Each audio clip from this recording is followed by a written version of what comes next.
ये हमारा वीडियो होने वाला है जीएसटी मास्टर क्लास के ऊपर। एक एक टॉपिक आपको समझाने वाले हैं जीएसटी के बारे में। So let start the video. सबसे पहले हम देख सकते हैं दोस्तों कि GST master class various type of GST, कितने प्रकार के जीएसटी होते हैं। एक हमारा होता है यस जीएसटी यानी कि स्टेट का जीएसटी, इसके बाद हो जाता है सी जीएसटी यानी कि सेंट्रल जीएसटी जो हमारे मोदी जी लेते हैं, और इसके बाद यहाँ पर राज्य का जीएसटी हमारे उत्तर प्रदेश के मुख्यमंत्री योगी आदित्यनाथ जी हैं। यस जीएसटी इनके पास जाता है और सी जीएसटी मोदी जी के पास जाता है। और आई जीएसटी ये जैसे केजरीवाल मुख्यमंत्री, जहां पर इसे बोलते हैं इंटीग्रेटेड जीएसटी। ये हो गए तीन प्रकार के जीएसटी। मान लीजिए 18% का जीएसटी लगता है तो 9% लेते हैं सेंट्रल जीएसटी आपका हो जाता है, और 9% आपका स्टेट का जीएसटी होता है। इसी प्रकार जीएसटी को बांटा जाता है। एक राज्य में किसी प्रोडक्ट को बिका तो 9% सेंट्रल ले लेंगे और 9% स्टेट वाले। हमारा टैक्स का रेटेड आ जाता है दोस्तों, 0 से स्टार्ट होता है, इसके बाद 5% का लोअर टैक्स है ये, और 12% का टैक्स लगता है, 18% का, और इसके बाद लग्जरी पे लगता है 28% का। यानी कि जैसे BMW, मर्सिडीज, जितनी भी लग्जरीज आइटम हैं उन पे 28% का जीएसटी टैक्स लगता है। अब 1 लाख का सामान लाते हैं हम, कोई दुकानदार 1 लाख का सामान लाता है तो 18% का जीएसटी मान लीजिए उसका लगता है। 1,18,000 रुपए का सामान वो टोटल पड़ा, यानी कि जो 1 लाख का सामान लाया था 1,10,000 में बेचेगा, 10,000 रुपया मुनाफा रख के। इसके बाद 18% का जीएसटी वो कस्टमर से लेगा तो 19,800 रुपये जीएसटी हो गया। 18,000 रुपया जीएसटी तो वो पहले ही दे चुके हैं 1 लाख का।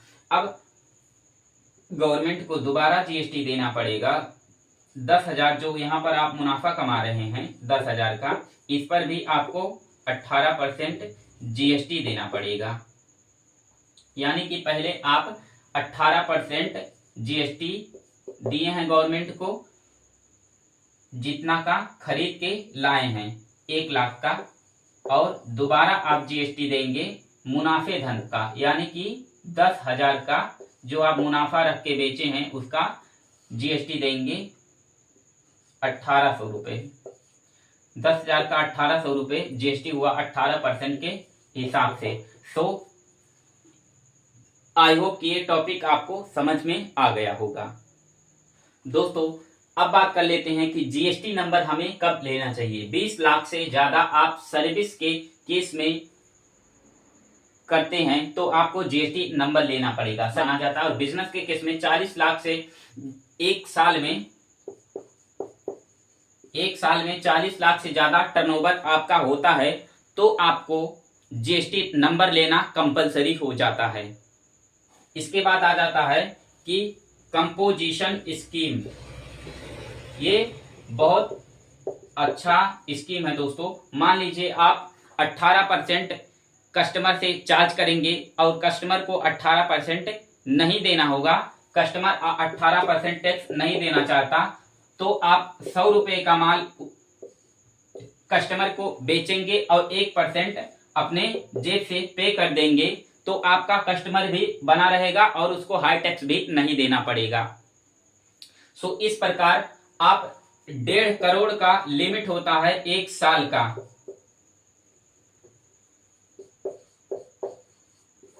अगर आप 1.5 करोड़ का सेल करते हैं तो आपको 1%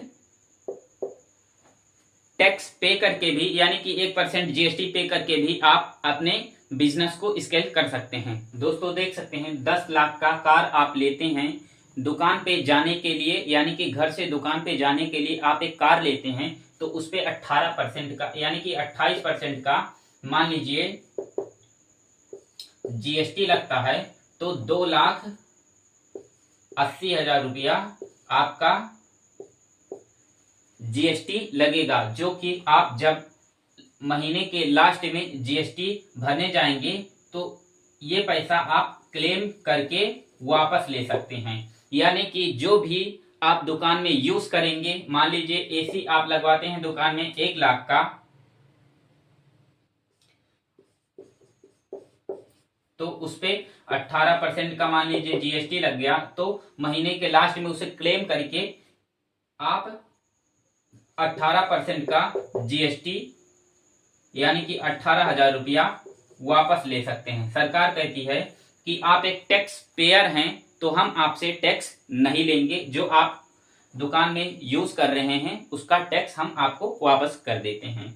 इसी प्रकार आप कैमरा जो लगवाएंगे उस पे भी जीएसटी क्लेम कर सकते हैं, आप उसको वापस ले सकते हैं। यानी कि जो भी आपका दुकान का एक्सपेंस है उसको आप क्लेम करके वापस ले सकते हैं उसका जीएसटी।